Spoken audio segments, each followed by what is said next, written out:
ভাবুন তো, আপনি বছরের পর বছর ধরে কষ্ট করে টাকা জমাচ্ছেন, স্বপ্ন একটা নিজের বাড়ি হবে, গাড়ি থাকবে, বয়স হলে যেন নিশ্চিন্তে থাকা যায়। কিন্তু একদিন এক মুহূর্তে আপনার সবকিছু উধাও হয়ে গেল, কারণ আপনি ভুল জায়গায় বিনিয়োগ করেছেন। আমার এই কথাটি শুনে অবাক হচ্ছেন কেন আমি এটা বললাম? কারণ আমাদের দেশে 90% মানুষ জীবনে অন্তত একবার এমন বড় ভুল করে ফেলে যা তাদের পুরো আর্থিক ভবিষ্যৎকে ধ্বংস করে দেয়। তাই আজকের ভিডিওতে আমি আপনাদেরকে দেখাবো অর্থ বিনিয়োগের সেই 7টি ভয়ঙ্কর ভুল, যেগুলো যদি আপনি একবার বুঝে ফেলেন তাহলে আপনি যেই জায়গায় টাকা ইনভেস্ট করেন না কেন আপনার কোনো টাকাই চলে যাবে না। 7টি ভুল আমি আপনাদেরকে ক্লিয়ারলি বলছি। তার আগে আরেকটা জিনিস বুঝতে হবে, সেটি হচ্ছে আমরা সবাই টাকা কামাতে চাই, কিন্তু আমরা ভুলেই যাই টাকা দিয়ে যে টাকা বানানো একটা বড় স্কিল, এবং এই স্কিলটা আমাদের শিখতে হবে। বাংলাদেশ সহ বিশ্বের যে কোনো দেশে অনেকেই মাসে ভালো টাকা ইনকাম করে, কিন্তু বছর শেষে তাদের হাতে কিছুই থাকে না। কারণ কি জানেন? কারণ আমরা টাকা খরচ করতে শিখি, কিন্তু টাকা দিয়ে টাকা কিভাবে বানাতে হয় সেটি শিখি না। আমাদেরকে শুধু শেখানো হয় চাকরি করো, সেভিংস করো, জীবন চালাও, কিন্তু কখনোই এটি শেখানো হয় না কিভাবে সেই সেভিংসকে দিয়ে নিজের হয়ে কাজ করানো যায়। ফলাফল, অর্থ বিনিয়োগে ভুল সিদ্ধান্ত, অজ্ঞতা এবং আবেগ, এই 3টা জিনিস আমাদের সম্পদের শত্রু হয়ে দাঁড়ায়। আর এই ভুলগুলো যখন আমরা আমাদের চারপাশের মানুষদের মধ্যে হতে দেখি, তখন আমরা আর সাহস পাই না কোথাও টাকা ইনভেস্ট করতে। তাই আপনি যদি এই 7টি ভুল একবার চিনে ফেলেন আর সচেতনভাবে এই ভুলগুলোকে এড়িয়ে চলেন, তাহলে আপনার ইনভেস্টমেন্ট শুধু নিরাপদই নয়, বরং প্রতিদিন আপনার জন্য টাকাও এনে দিবে। আর আরেকটি বিষয় মনে রাখবেন, সফল বিনিয়োগকারীরা যতটা না স্মার্ট, তার চেয়েও তারা বেশি যেই কাজটি করে সেটি হচ্ছে এই ভুলগুলো এড়িয়ে চলতে জানে। তাহলে চলুন জেনে নেই অর্থ বিনিয়োগের 7টি ভয়ঙ্কর ভুল। ভুল নাম্বার 1, সব টাকা এক জায়গায় রাখা। সব ডিম এক ঝুড়িতে রাখবেন না। এই কথাটি শুনেছেন? বিনিয়োগে এটা সত্যের চেয়েও বড় সত্য। আমরা অনেক সময় আমাদের টাকা এক জায়গায় রাখি, সব হয়তোবা শেয়ার মার্কেটে ঢেলে দেই, নয়তোবা সব এক বন্ধুর ব্যবসায় ঢেলে দেই, নয়তোবা সব টাকা নিয়ে নিজে একটা ব্যবসা শুরু করে দেই। ফলাফল, যদি একবার শেয়ার বাজার বা নিজের ব্যবসা একবার ডুবে যায়, তাহলে পুরো জীবন কেঁপে ওঠে। একটা এক্সাম্পল দেই, মেহেদি নামে একটা যুবক ছেলে, সে 10 লাখ টাকা তার এক বন্ধুর ব্যবসায় ইনভেস্ট করেছিল। যাই হোক, কোনো কারণে সেই ব্যবসাটি লসে চলে যায় এবং এক রাতের ব্যবধানে তার 10 লক্ষ টাকাই জলে চলে যায়। কিন্তু তার যেটি করা উচিত ছিল, সে 3 লাখ টাকা তার সেই বন্ধুর ব্যবসায় ইনভেস্ট করত, আরও 3 লাখ টাকা অন্য এক ব্যবসায় ইনভেস্ট করত, আরও 4 লাখ টাকা দিয়ে সে ছোট একটা জমি অথবা শেয়ার বাজারে অথবা মিউচুয়াল ফান্ডে রাখত। মানে মোট কথা, সে যদি 3-4 জায়গায় এই টোটাল 10 লাখ টাকা ইনভেস্ট করত, তাহলে ক্ষতি অনেক কম হতো। তাই নিয়ম হচ্ছে ইনভেস্টমেন্ট ডাইভার্সিফাই করুন। সব টাকা এক জায়গায় নয়, বিভিন্ন জায়গায় ইনভেস্ট করুন। ভুল নাম্বার 2, আবেগ দিয়ে ইনভেস্ট করা। এটা সবচেয়ে ভয়ঙ্কর ভুল, কারণ আমরা টাকা এবং ইমোশন একসাথে মিলিয়ে ফেলি আর এরপর নিজের ক্ষতির রাস্তা নিজেরাই তৈরি করি। আমার এক বন্ধু এসে আমাকে বলল, আরে বন্ধু, আমি একটা বিজনেস শুরু করতেছি, তুই টাকা ইনভেস্ট কর। ব্যাস, সে আমার বন্ধু, তাই ইনভেস্ট করে দিলাম। এভাবে করে বিজনেস হয়? আপনি ইমোশনালি, সে আপনার ফ্রেন্ড, আপনি ইনভেস্ট করে দিলেন, এভাবে করে কি হইল? কিছুই হইল না। আবার অনেকেই যেটি করে, কাউকে দেখে সে একটা ভালো বিজনেস করতেছে, সে নিজেও তার দেখা দেখি সেই বিজনেসটি তার পাশেই শুরু করে দেয়। এভাবে করে বিজনেস হয়? সেই ব্যক্তি তো বিজনেসটা বোঝে, সেই ব্যক্তি অনেক অ্যানালাইসিস করে বিজনেসটা দিয়েছে এবং সে এখন সাকসেস। আপনি কি এই বিজনেস বোঝেন? আপনার সাথে কি এই বিজনেসটা যায়? আপনার মেন্টালিটির সাথে যায়? আপনার কাছে যেই পরিমাণ টাকা আছে সেই টাকা কি এনাফ এই বিজনেসটা সেট আপ করার জন্য? কোনো কিছুই তো আপনি জানেন না। ইমোশন দিয়ে কেন বিজনেস শুরু করবেন? আর শেয়ার বাজারের ক্ষেত্রে তো কোনো কথাই নেই, ভয়ঙ্কর অবস্থা। যখন শেয়ারের দাম বাড়ে সবাই লোভে শেয়ার কিনতে শুরু করে, যখন দাম পড়ে যায় সবাই ভয়ে আবার বিক্রিও করে দেয়। এইটা তো শেয়ার বাজারের অজ্ঞ মানুষের পরিচয়। সফল বিনিয়োগকারীরা যেটি করে, যখন সবাই ভয় পায় তখন তারা কিনে, যখন সবাই লোভী হয়ে যায় তখন তারা বিক্রি করে। মানে আমাদের সাধারণ মানুষের উল্টোটা তারা করে। সো যাই হোক, এখানে যেই বিষয়টা বোঝানো হচ্ছে, ইনভেস্টমেন্ট করার আগে একটা জিনিস মাথায় রাখতে হবে, ইমোশন নয়, ইনফরমেশন দিয়ে ইনভেস্ট করতে শিখুন। এরপর ভুল নাম্বার 3, দ্রুত লাভের লোভ। আমরা সবাই তাড়াহুড়া করি, 2-4 মাসের মধ্যেই টাকা চাই। কিন্তু ইনভেস্টমেন্ট মানে হলো ধৈর্য আর সময়ের খেলা। যেই গাছ আপনি আজকে লাগাবেন আগামীকালে কি সেই গাছ ফল দিবে? কখনোই না। আর এই পয়েন্টের ক্ষেত্রে সবচেয়ে বড় ভয়ঙ্কর জিনিস আমাদের দেশে কি চলছে জানেন? বিভিন্ন ধরনের স্ক্যামিং সাইট। তারা আপনাকে এসে বলবে আপনি আমাদের এখানে 1 লক্ষ টাকা আজকে দিন বা 20,000 টাকা দিন, 3 মাসের মধ্যে এটা 3 গুণ হয়ে যাবে। বুঝতে পারছেন কি ভয়ঙ্কর অবস্থা দেশটার? এবং এখানে হাজারো মানুষ দেখবেন টাকা ইনভেস্ট করেও ফেলতেছে। আমরা অনেকে শুনলে অবাক হই, কোন গাধায় এখানে টাকা ইনভেস্ট করলো, কিছুই দেখলো না, কিছুই বুঝলো না। এখানে কি ঘটেছে শুনবেন? কোনো একভাবে আপনার গ্রাউন্ডের আপনার পরিচিতদের মধ্যে কাউকে তারা কোনোভাবে ইমপ্রেস করতে পেরেছে। এখন সেই ব্যক্তি এসে আপনাদেরকে বলছে, আরে বন্ধু বা ভাই এখানে ইনভেস্ট কর, আমি তো টাকা পাচ্ছি। এখন আপনি তো সেই কোম্পানিকে চিনেন না, চিনেন আপনার বন্ধু বা ভাইকে। এখন আপনি দ্রুত লাভের আশায় আপনি কি করলেন? আপনার বন্ধুকে বিশ্বাস করলেন আর টাকা ইনভেস্ট করলেন কোম্পানিতে। এখন কোম্পানি যখন উধাও হয়ে যায়, আপনার বন্ধু তো আপনার কাছে রয়ে গেছে। এখন আপনার বন্ধু তো নিজেও জানে না কোম্পানি কোন জায়গা থেকে এসেছে। এখন এই হচ্ছে আমাদের পরিস্থিতি। বন্ধুকে দোষ দিলে তো আর এখন হচ্ছে না, টাকাও আর ফিরতেছে না। আবার অনেকে করে কি, কোনো এক ব্যক্তি কোনো একটা বিজনেস করে লাভ করেছে, এখন সেও সেই বিজনেসটা দিবে। অনেক পরিমাণ মাল বাসায় কিনে এনে গোডাউন ভর্তি করে ফেলে, এবার তো আর বিক্রি করতে পারে না, কারণ সে তো আসলে বিজনেস বোঝেই না। বিজনেস তো কিনে আনা না। হ্যাঁ, কিনে আনা বিজনেসের একটা পার্ট, কিন্তু বিজনেসের সবচেয়ে বড় পার্ট হচ্ছে বিক্রি করা। আপনি বিক্রি করার চ্যানেল রেডিই করেন নাই, বিক্রি কোথায় করবেন সেটি জানেনই না, বাসা ভর্তি করে ফেলেছেন মালে। এটা কিছু হইল? এবার বাসায় মাল পচতেছে। সো দ্রুত লাভের আশায় যারাই ইনভেস্ট করবেন সবাই ডুববেন। তাই অবশ্যই দীর্ঘমেয়াদী চিন্তা করুন। একটা ভালো ইনভেস্টমেন্ট 3 থেকে 5 বছর সময় লাগে। আপনি বিজনেস করেন, আপনি কোথাও ইনভেস্ট করেন, আপনি কোনো জায়গা কিনে রাখেন, সেইটাও দেখবেন 3 থেকে 5 বছর পর যে সেটির একটা ভালো দাম আপনি পেতে পারেন। এরপর ভুল নাম্বার 4, গবেষণা না করে ইনভেস্ট করা। মানে কেউ আপনাকে বলল ওই কোম্পানি ভালো আর আপনি টাকা ঢেলে দিলেন।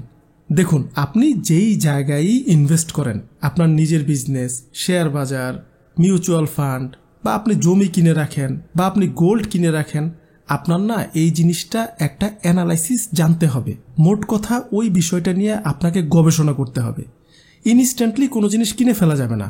অনেকেই তাড়াহুড়ো করে কিছু জিনিস কিনে ফেলে, অনেকেই তাড়াহুড়ো করে বিজনেস শুরু করে দেয়।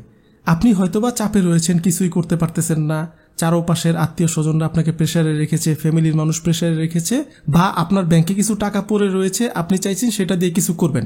এখন ওই যে তাড়াহুড়া, সেই তাড়াহুড়োতে পড়ে আপনি একটা জিনিস শুরু করে দিলেন, কিন্তু আপনি সেই জিনিসটা সম্পর্কে ভালো করে জানলেনই না। হয়তোবা একটা জমি কিনে ফেলেছেন, জমির কাগজপত্র ঠিক নাই। একটা ব্যবসা দিয়ে ফেলেছেন, সেই ব্যবসা আপনার এখন আর ভালো লাগছে না, আপনি বুঝতেছেনই না কি করবেন। তাই অবশ্যই একটা জিনিস মাথায় রাখবেন, ব্যবসা কিন্তু অ্যানালাইসিসের খেলা। আপনি যত পরিমাণ গবেষণা করতে পারবেন, আপনার বিজনেস তত পরিমাণ ভালো করবে। বাকিটা সৃষ্টিকর্তার ইচ্ছা। এখন দেখুন, আপনি সিটি শহরের একটা জায়গায় একটা রেস্টুরেন্ট দিয়েছেন, আমিও একটা রেস্টুরেন্ট দিয়েছি। আপনি আপনার কাছে কিছু টাকা রয়েছে তাই আপনি রেস্টুরেন্টটা দিয়ে দিয়েছেন, আর আমার কাছে কিছু টাকা রয়েছে, কিন্তু পাশাপাশি আমি কিছু জিনিস অ্যানালাইসিস করলাম। কি অ্যানালাইসিস করলাম? এই জায়গায় কোন বয়সী মানুষেরা খেতে আসে, প্রতিদিন এই জায়গায় কি পরিমাণ মানুষের জমায়েত হয়, সেই মানুষগুলোর বয়স কোন এজের হয়, এই এলাকার মানুষ কি মিডিয়াম বাজেটের খাবার খেতে পছন্দ করে, না লো বাজেটের খাবার খেতে পছন্দ করে, না হাই বাজেটের খাবার খেতে পছন্দ করে, সেটা অ্যানালাইসিস করলাম। এরপর সেই অনুযায়ী আমার রেস্টুরেন্টের ডেকোরেশন করলাম অনেক কম বাজেটে। এরপর চিন্তা করলাম তাদের টেস্ট কেমন, সেই অনুযায়ী সঠিক একটা কুক আমি খুঁজে বের করলাম, সেই এলাকার মানুষের টেস্ট অনুযায়ী খাবার যেন তৈরি করতে পারে।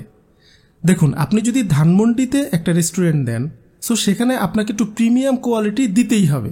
আবার আপনি যদি মিরপুর বা মোহাম্মদপুরের মতো জায়গায় একটা রেস্টুরেন্ট দেন, সেখানে প্রিমিয়াম না হলেও চলবে, বাট খাবারটা প্রিমিয়াম হইতে হবে। আপনার রেস্টুরেন্ট প্রিমিয়াম না হোক, খাবারটা তো প্রিমিয়াম হইতে হবে।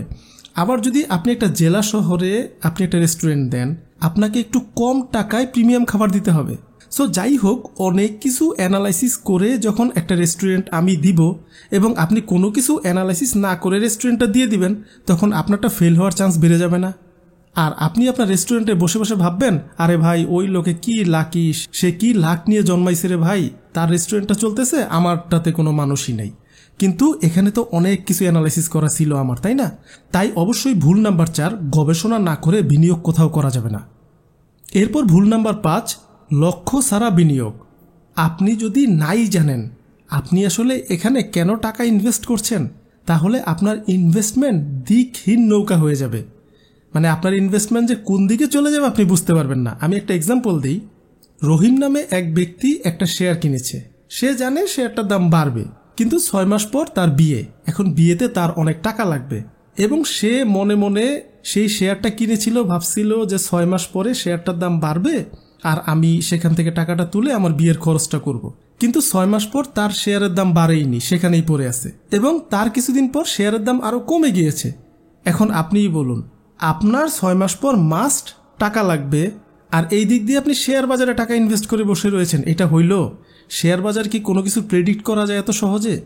এবং শেয়ার বাজার থেকে ইনকাম করতে হলে আপনার একটু সময় লাগবে, একটু না ভালোই সময় লাগবে। এখন আপনি যদি নির্দিষ্ট 6 মাস বেঁধে দেন তাহলে কি হবে? এটিই হচ্ছে লক্ষ্য ছাড়া বিনিয়োগ। মানে আপনি প্ল্যান করছেন একটা, বিনিয়োগ হয়ে গেছে আরেক দিকে, এখন আপনার নৌকা কোন দিক যাচ্ছে আপনি নিজেই জানেন না। আবার অনেকে নিজে বিজনেস করে না, ভাই ব্রাদার বন্ধু বান্ধব ভাইগনা ভাইস্তা কাউরে পাইলে এই তরে বসাই দিলাম, এই হচ্ছে বিজনেস, তুই শুরু কর, আমি আসি। নিজে তো যাই না, প্রথম কয়েকদিন গেছে, এখন আর যাই না, কোনো খবর নাই, 3 মাস পর বিজনেসও নাই। এখন সবাইকে বলে বেড়ায়, আরে ভাই আমাকে দিয়ে বিজনেস হয় না, বসাইছিলাম ভাইগনারে, কোনো খবর নাই, সেই কাজ পারে না, নানান কাহিনী। তাই অবশ্যই আপনি যদি কোথাও টাকা ইনভেস্ট করেন, কোথাও কোনো একটা বিজনেস করার চিন্তা করেন, সেটা অবশ্যই আগে খাতা কলমে একটা প্ল্যান করবেন এবং নিজে অবশ্যই সেটার সাথে ইনভলভ থাকবেন। আপনি যদি অন্য কোনো জব করেন, দেশের বাইরে থাকেন, সমস্যা নাই, প্রতিদিন সেই জিনিসটার খবর পারলে প্রতি ঘন্টায় ঘন্টায় নেবেন। কারণ দেখুন, আপনি যেই টাকাটাই সেখানে ইনভেস্ট করেছেন এটা আপনার অনেক কষ্টের টাকা, অনেকগুলো সময় লাগিয়ে এই টাকাটা আপনি একটু একটু করে জমাইছেন। এখন আপনি কোথাও ইনভেস্ট করে দিয়েছেন, এখন আপনি আলসেমি করে সেখানের কোনো খোঁজখবরই নেন না। এই লক্ষ্যহীন বিনিয়োগ করা যাবে না। প্রয়োজনে আপনি ভাই বিনিয়োগ করেনই না, তাও এই লক্ষ্যহীন বিনিয়োগ করা যাবে না। এরপর ভুল নাম্বার 6, আর্থিক শিক্ষার অভাব, মানে অর্থ নিয়ে শিক্ষার অভাব। আমাদের দেশে অর্থ নিয়ে কোনো শিক্ষা নেই, আমরা এটি শিখিই না টাকা কিভাবে কাজ করে। ফলে কেউ মিউচুয়াল ফান্ড বোঝে না, কেউ বন্ড কেন কিনে, কিসের জন্য কিনে এটি জানে না, আবার কেউ ক্রিপ্টোকারেন্সিরে জুয়া মনে করে, নানান কাহিনী। আচ্ছা, টাকা পয়সা কিভাবে কাজ করে এইটা নিয়ে অনেক ভালো একটা বই রয়েছে, সেটি হচ্ছে সাইকোলজি অফ মানি। প্লিজ আপনাদের যদি সময় থাকে এই বইটা ইউটিউবে সার্চ দিয়ে, বাংলাতে রয়েছে, হিন্দিতে রয়েছে, আপনারা ইংলিশে তো রয়েছেই, আপনাদের একবার হলেও এই বইটার রিভিউ আপনাদের দেখা উচিত। আমার চ্যানেলেও রয়েছে, অনেক নিচে পড়ে গেছে ভিডিওটা, কোনটা আমি জানি না, আমি নিজেই ভুলে গিয়েছি, বাট সাইকোলজি অফ মানি এই বইটার রিভিউ আপনাদের দেখা উচিত। তাহলে টাকা কিভাবে কাজ করে এই বিষয়টা আপনি ক্লিয়ারলি বুঝতে পারবেন। দেখুন, টাকা একটা আজব জিনিস। আপনি প্রতি মাসে টাকা আপনার পকেটে আনেন, আবার সেখান থেকে চলে যায়। আপনি তো আনেন কিভাবে সেটা আপনি ভালো করে জানেন, কিন্তু কিভাবে চলে যায় এটি কিন্তু আপনি বুঝতে পারেন না। আপনি দেখবেন আপনি তেমন কোনো খরচই করছেন না, খুব জরুরি জিনিসগুলো কিনছেন এই পর্যন্তই, কিন্তু তারপরও লাখ লাখ টাকা প্রতি মাসে আপনার পকেট থেকে চলে যাচ্ছে।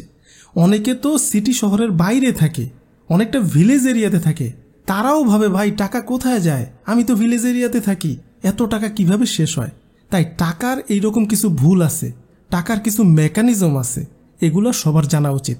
আমি সাইকোলজি অফ মানি বইটার কথা আপনাদেরকে বললাম, আপনারা প্লিজ সবাই একবার হলেও দেখবেন। আর যারা বিজনেস শুরু করবেন তারা রিচ ড্যাড পোর ড্যাড এই বইটা একটু রিভিউ দেখে নিতে পারেন। এরপর ভুল নাম্বার 7, নিজের ইনভেস্টমেন্টকে রিভিউ না করা। আমি প্রথম পয়েন্টে একটা এক্সাম্পল দিয়েছিলাম, একজন 10 লক্ষ টাকা সে এক জায়গায় ইনভেস্ট করেছে, সব লসে চলে গিয়েছে। আমি বলেছিলাম 3 থেকে 4 জায়গায় ইনভেস্ট করলে ভালো হতো। এখন ধরুন আপনি 10 লক্ষ টাকা 3 থেকে 4 জায়গায় ইনভেস্ট করেছেন। এখন ইনভেস্ট করে তো বসে থাকলে হবে না, কোনটা কিভাবে করে কাজ করতেছে।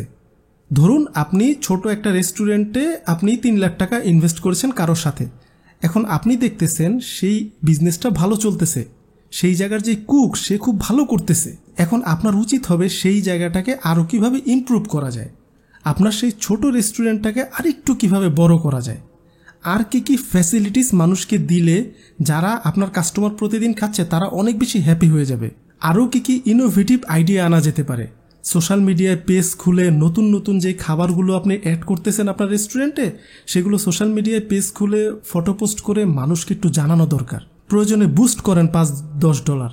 মানে মোট কথা, একটা বিজনেস ভালো চলতেছে সেটাকে না হেল্প করেন, সেটাকে পিছন থেকে একটু ধাক্কা দেন, তাহলে দেখবেন সেটা বড় হচ্ছে। আবার ধরুন কোনো একটা বিজনেস খারাপ করতেছে, এখন আপনার উচিত হবে ওইটা কেন খারাপ করতেছে, কোন জায়গায় আটকে যাচ্ছে, রেস্টুরেন্টের এক্সাম্পলটাই দেই। ধরুন আপনি একটা রেস্টুরেন্টে 3 লাখ টাকা ইনভেস্ট করেছেন। এখন রেস্টুরেন্টের সব কিছু ঠিক আছে, কিন্তু কুকের খাবার খুব একটা টেস্টি না। এখন আপনার উচিত হবে যে করেই হোক কুককে আরও ট্রেন্ড করা, নয়তোবা ইমিডিয়েটলি কুককে চেঞ্জ করে নতুন একটা কুক জয়েন দেওয়ানো। এখন আমরা যেটি করি, ওই আছে একজন কুক, তাকেই রেখে দেই, এই ভাই না চললে নাই, আমার কপালে বিজনেস নাই, এই ভেবে তো বিজনেস হবে না। আপনি একটা বিজনেস দিবেন, 10টা-20টা জিনিস মিলে একটা বিজনেস তৈরি হয়। এই 10টা-20টা জিনিসের মধ্যে 1টা-2টা তো ভুল আপনার হতেই পারে, কারণ আপনি নতুন বিজনেস শুরু করেছেন। এখন ওই 1টা-2টাকে সলভ করতে হবে না। হয়তোবা আপনি যেই ওয়েটার রাখছেন সেই ওয়েটারের বিহেভ কাস্টমারদের সাথে ভালো না। আপনি একটু একটু করে খেয়াল করেছেন যে এই ওয়েটারের কারণে কাস্টমার আর আমার দোকানে এগেইন আসে না, তা আপনার উচিত হবে না সেই ওয়েটারকে দ্রুত চেঞ্জ করে ফেলা। এখন আপনি যদি মনোযোগ দিয়ে খেয়ালই না করেন এই বিষয়গুলা, তাহলে তো আপনি বসে বসে বুঝতেই পারবেন না বিজনেসটা কেন ধ্বংস হয়ে যাচ্ছে। যাই হোক, একটা ছোট এক্সাম্পল দিয়ে বোঝালাম। এভাবে করে জমি কেনার ক্ষেত্রে, ফ্ল্যাট কেনার ক্ষেত্রে, শেয়ার বাজারে ইনভেস্ট করার ক্ষেত্রে, সব ক্ষেত্রেই না এই জিনিসগুলো খুব সূক্ষ্মভাবে আপনার নোটিস করতে হবে। আর আপনারা জিনিয়াস ব্যক্তিদের দেখবেন, তারা কথা খুব কম বলে আর বসে বসে সারাক্ষণ চিন্তা করে। তারা এই জিনিসগুলাই চিন্তা করে যে সে যে বিভিন্ন জায়গায় টাকা ইনভেস্ট করে রাখলো, সেখানে কোথায় কি ভুল হচ্ছে, যেখানে লাভ হচ্ছে সেখানে কেন লাভ হচ্ছে, আরও কি অ্যাড করা যায়, যেই জায়গাগুলোতে লস হচ্ছে সেখানে কি কারণে লস হচ্ছে, সেটাকে কিভাবে ইমপ্রুভ করে বিজনেসটা বাঁচানো যায়। বুঝতে পারছেন? এবার জিনিয়াস ব্যক্তিরা অনেক বেশি কথা বলে না, তাদের ব্রেনের মধ্যে খেলা চলতে থাকে। এই জিনিসটা আপনাদের সবারই করতে হবে। এবার বলি আসল একটা কথা, ইনভেস্টমেন্ট মানে কিন্তু শুধু টাকা নয়, এটা একটা দৃষ্টি, একটা জ্ঞান আর ধৈর্যের সংমিশ্রণ। আপনার দৃষ্টি কেমন, প্রখর? আপনি কি বুঝতে পারতেছেন আপনার বিজনেসগুলোতে কি হচ্ছে? আপনার নলেজ কেমন? একটা জায়গায় আটকে গেলে আপনি কি সেটি সলভ করতে পারতেছেন? না পারলে কি অনলাইনের হেল্প নিচ্ছেন? তা না হলে কি কোনো ভাই ব্রাদার, বন্ধু বান্ধব কারো কাছ থেকে হেল্প নিয়ে সেটি সলভ করতেছেন? আপনার নলেজ কেমন? আর অবশ্যই সবার শেষে ধৈর্য তো লাগবেই। ইনস্ট্যান্টলি তো কোনো কিছু দাঁড়িয়ে যাবে না, একটু তো সময় লাগবে। এখন সবার শেষে একটা কথা বলুন তো, এই 7টি ভুল তো আপনি জানলেন, এগুলোর মধ্যে কোনটি আপনি নিজের মধ্যে খুঁজে পেয়েছেন? ভুল নাম্বার 2, আবেগ দিয়ে ইনভেস্ট করা, নয়তোবা হতে পারে ভুল নাম্বার 5, লক্ষ্য ছাড়া বিনিয়োগ করা। আপনার যেটাই হোক আপনি অবশ্যই কমেন্ট করে জানাবেন, তাহলে আপনার কমেন্ট থেকে আমরাও কিছু না কিছু জানতে পারবো। এই হচ্ছে পুরা কাহিনী। প্লিজ ভিডিওটিতে একটা লাইক করতে ভুলবেন না, আর একটু কষ্ট করে ভিডিওটা আপনাদের কাছের মানুষদের সাথে শেয়ার করে দিন, কারণ আপনার একটি শেয়ার কারো না কারো অনেক টাকা বাঁচিয়ে দিতে পারে। সো ভালো থাকুন, সুস্থ থাকুন।